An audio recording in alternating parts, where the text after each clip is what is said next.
Hello. Howdy. What's up? Not much.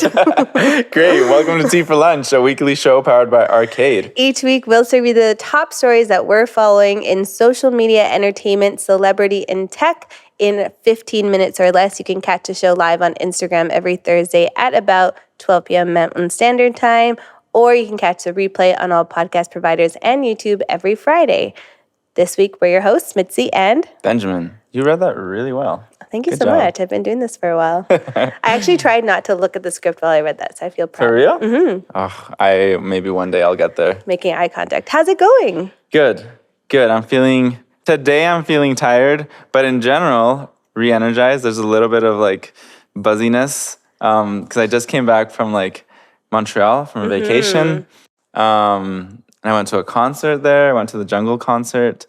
If the listeners aren't aware, Jungle, they're like a dance, electronic funk, very produced type of band genre. Anyway, they have a song that was trending on Reels, and I think TikTok as well. If it's trending on Reels, it was probably trending on TikTok first. Maybe the dance portion. People were trying to learn the choreography because they do music videos with some of the best dancers in the world. Song's called Back on 74. Check it out. Anyway, that was pretty much my vacay. Cool. And I got fake tattoos, some ink box tattoos. I pranked some of the people here at the office. They thought they were real, and they were like, "What? Why did you, was it a last minute thing? What? That's why funny. did you do that?" Because last time I was in Montreal, I got a real tattoo. Oh. And it was funny because I told my friend that we planned to get this tattoo, and I told her it was going to be this small, just 2 inches. 2 by 2. And then it ended up being my whole. It's a good one though. Thank you. Yeah. The next morning I was like, I don't know about this. What did I do to myself? Yeah, I was kind of not sure about it. But accepted now though. Yeah, it's part of my. Cool. I don't know if I'll ever, I'm the type of person that gets bored with things really quick. So I feel like I'd get it. And if I got an actual tattoo, I'd get it. And then years after, I'd be like, what is this? Why is that? Why did I do I know. Why did I do that? But I don't know. You live and you learn. Yes, it's true. True. It's been a big week over here. If you didn't know, we launched our first ever mini course. It's the first time that we've ever done this, created a product that's actually teaching you what we do at the agency every single day. I'm super excited about it because it's a beginner's guide to social media or managing a branded social media account, which is very different than managing a personal social media account. Yeah. So it's super great. Our social media lead, Mel, knows so much about social media. Incredible. And she's shared all of her knowledge in this course. So if you're curious about it, go check it out. It's linked in our link in bio. And you can also catch it on all of our little social posts. So check it out. Yeah, and it's not one of these big, huge courses that takes weeks to go through and digest. And we're not giving you these big pieces of homework and deliverable. It's very concise, it's very to the point, and it's very friendly to that new user experience. So we're excited for people to check it out. We saw some purchases come in overnight. And so we know it's valuable and we know it's going to be helpful. So we're putting it out there for the world to just embrace. For sure. It's definitely one that gives you all the good stuff right up front. So go check it out. Yeah. Okay. But we got lots to talk about. Mm-hmm. Are you ready? Yeah. Some exciting news. First up, it's time for the sip. Do we take a sip? No, you don't have to, but you can. Here we go. Okay. First up, it's time for the sip. Your weekly rundown of the top stories happening in social media. Are your apps looking different this week? Meta unveiled a new logo for Facebook with a different, deeper blue. Whatever. Meta also officially announced their new range of AI and VR tool, including celebrity chatbots. Very interesting. Snapchat has launched a 16-bit game called Agency Adventure that takes agency staff through the basics of building a Snapchat brief. Reddit has launched a gold program that will pay top contributors and mods. And TikTok is exploring a partnership with Google to drive more search traffic.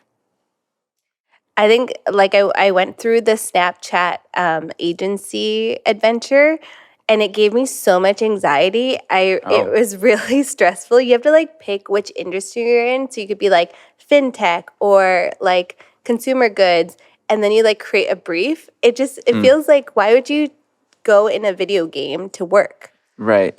Yeah. I don't know if you can call that a game at Yeah, this it at was that point. stressful, but I mean, there's probably an audience out there who really just love that. Yeah, and also why are we changing up like logos for Facebook and stuff? Like who's Deeper blue. does anybody care? Really? This feels really thirsty. Like they're trying to create some momentum around it, but like Nah. You can next. it's a pass. Cool. Okay, I'm really excited to talk about this. First up, after 148 days of work stoppage, the writers' strike has officially ended. The Writers Guild of America launched on Tuesday that they will end the strike after agreeing to a tentative deal with the Alliance of Motion Picture and Television Producers. The move allows writers to return to work, very important. And as a reminder, writers were pushing for streaming residuals and protections against the threat of AI in the film industry. The tentative deal will bar the use of AI for writing or rewriting and forbids studios from enforcing writers to use it. However, it will allow writers to choose the use of AI to aid their writing upon consent from the same studios, and the deal also offers compensation to writers and adds new minimum staffing requirements for TV writers' rooms based on episode count. That was a lot. Yeah, I mean, congrats to them for coming to a deal. Like this was the point, no? Like this is the point. Fight for yourself and then get to a point where you can get something from the big companies. So I think it's important, and I don't know, it kind of gives you a little bit of hope for all the other professions and industries that feel super threatened by AI. I mean, some for sure I don't think will get to this point of actually feeling like they've won this kind of debate, but I'm actually surprised that this has come to this point. I think this is really interesting, like that there's already like conversations around AI and usage of AI and what's allowed in terms of usage of AI. It does say that writers can use AI, so at least it gives the writers the opportunity to be like protected, like their job is safe, like they're not going to be replaced by AI, but they can start using AI. I saw someone talk about the use of AI and like at some point people are going to compare using AI to like using a computer. Like you could not use it, but at some point it's going to feel like you're not embracing technology as like it supports your work. It's almost like you're old school, like get caught up kind of thing. Or even like I saw some conversations around this in terms of like schools and university, and some people are comparing it to when the calculator was introduced into classrooms. And people would say like, well, you can either use a calculator and advance the like curriculum to be more comprehensive and complicated, so you need to use a calculator so that like your knowledge is actually increasing, or you could ban calculators and have really elementary type of math happening. So I think in general, like we're starting to be more comfortable and understand AI and its limitations and the best practices for usage of AI. So I think this is like important that it came to this, and I'm actually really surprised that they settled this strike now. Like I thought that studios would just kind of like settle in for the fall and like pick it up in the new year. Like 148 days. I mean, it's a chunk of time, but still, that's a lot. Like I said, a lot quicker than I thought it was going to be. Yeah, and I haven't seen that the SAG like actors strike has been resolved yet, because they started striking in solidarity of the writers' strike. But there's still no news as to when that's going to be settled. Should follow pretty soon. Theirs I feel like is a bit more complicated because they're also requesting residuals from streaming, and then in addition asking for AI to protect jobs for actors, because now with AI they could create like AI actors and background actors into like movies and television. Get me in there. So I feel like that's a bigger battle. Yeah, for sure. Do you think, Mitzi, like the same way that schools started tailoring curriculums to now like how much you could do with a calculator, that maybe workplaces will tailor the amount of job or the type of work that you can get done to that expectation? Like, hey, You For can sure. you can use AI now, so we expect you to work in this way or do more. Are you asking me as an employer? I don't know. I'm asking you as Mitzi Payne. That's hard. I mean, I think at some point we all have to like integrate it into how we work. It would be silly not to. Yeah. So maybe, but I think there's always going to be room and space for creative thought, and we have to make sure that there is some space for that. So Yeah, I agree. I don't know. We'll you gotta embrace it. You're gonna fall behind for sure. Next up, Travis Kelce's jersey sales have skyrocketed after Taylor Swift was seen supporting him at a game. The Taylor Swift effect, crazy. So amazing. people have been talking nonstop since Taylor Swift went to watch Travis Kelce play football on Sunday. Taylor was spotted in Kansas City watching the team play the Chicago Bears alongside Kelce's mother, Donna, from an enclosed suite. That's quick. For me, at least. Mama I was like, Kelce. get mom involved right away. The pair didn't comment on it, okay, so it's still quiet, but they were seen leaving together after the game. In a getaway convertible. That day, Kelce's jersey sales spiked 400%. That's huge. He also gained 300,000 followers on Instagram. Yeah, I'm actually curious to know also what the team's like Instagram following is like, if that Probably. like went up as well, which it probably did. And people have been wondering for a few months now if the pair was together or not, or if it's like an in-between thing, situationship, who knows. But aside from the soaring jersey sales, the NFL was also inundated with Taylor fans on their content. They updated their Twitter, bio to read NFL and then in parentheses, Taylor's version. They also updated their TikTok to say Taylor was here on like their bio, their TikTok bio. Yeah. And so what do we think? I feel like you have a lot on this, Mitzi. Yeah, I'm living for this. Like, this is the best thing to ever happen to the NFL, and they know it. They're milking it for all it's worth. And I love my For You page right now because it's all about, like, the Swifties becoming, like, football fans. They're, like, so diehard that they're like, okay, like, I'll learn football. And I was showing Mike, like, my husband, some of the TikToks that I'm seeing, and, like, of these people who know nothing about football, and as they're learning football, it's amazing and so funny. Yeah. Like, obviously, like Travis Kelce is the star of the NFL, and there's even like tutorials or like presentations that people are making on like explaining football to Swifties. Yeah, like it's so good. I'm living for this content. The marriage of the two worlds, like the two worlds that you never thought would collide, is just like. Yeah, it's amazing, and it's so fun to watch, like, as someone who's kind of like knows something about football, but also is like more so interested on like who these players are dating. Right. So it's been really fun to see it. Yeah. It's like I love the content. I love to see it happening. Taylor Swift does live in New York, and they are playing the Jets this weekend. So I think it'll be too soon for her to like show up to that because like America needs some time to like recover from this. But it's going to be interesting, and it's funny. He also has a podcast with his brother, Jason. Right, and he's been talking. Yeah, and it's the #1 podcast right now, of course. And he talked about it. Well, he has to, but his brother brought it up on the show, and they tactfully like talked about it. And he basically said that like he's trying to keep that private.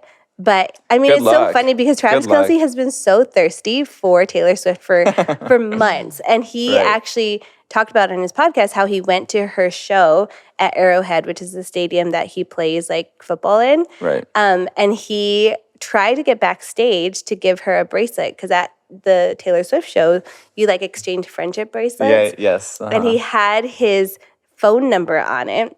Right. And so he's been like thirsty for her. He has always talked about her. Like he's always liked her. Yeah, he's been trying to slide. I just think this is so cute. And I feel like America really needs to come together. And it feels like they are. We're all shipping Taylor Swift and Travis Kelce. I was going to ask you if you approve. For sure. Okay.